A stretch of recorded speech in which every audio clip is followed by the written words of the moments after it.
As you've just heard, my wife and I are the parents of 6 children. If you look closely at the screen, you'll also note something interesting about my family, and that is that my 6 children are all daughters.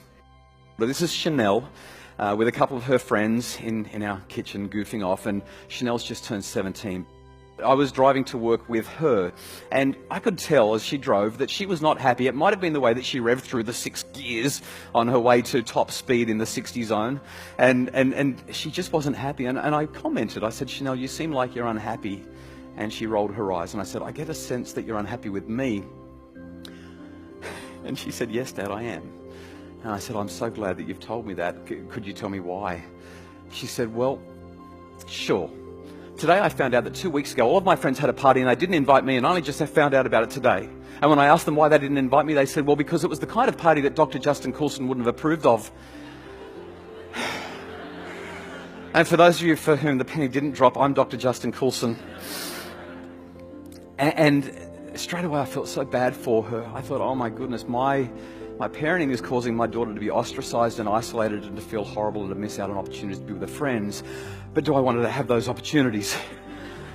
And I looked at her and I said, you know, if they didn't invite you to a party that I wouldn't approve of, it sounds like there probably were a few things going on that are not consistent with our values. Was there alcohol being consumed and potentially misused? She said, yes. I said, were there other drugs being consumed and potentially misused? She said, almost certainly.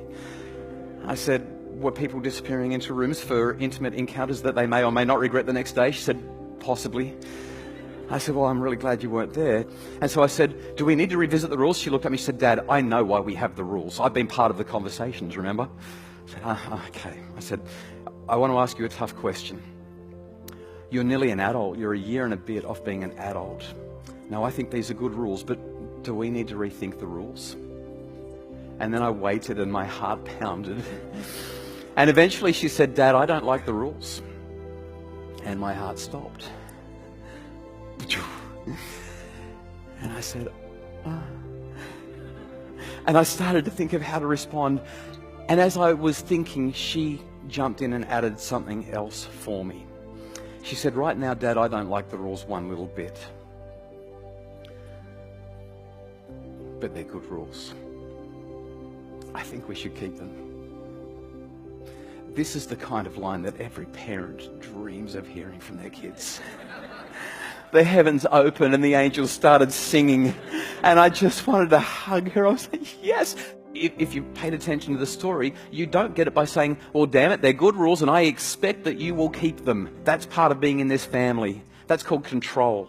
And that's not how we get to this point. Instead, we get it through this thing called autonomy. Force creates resistance. But great relationships build autonomy, which allows us to leverage trust, which builds massive influence. Thank you.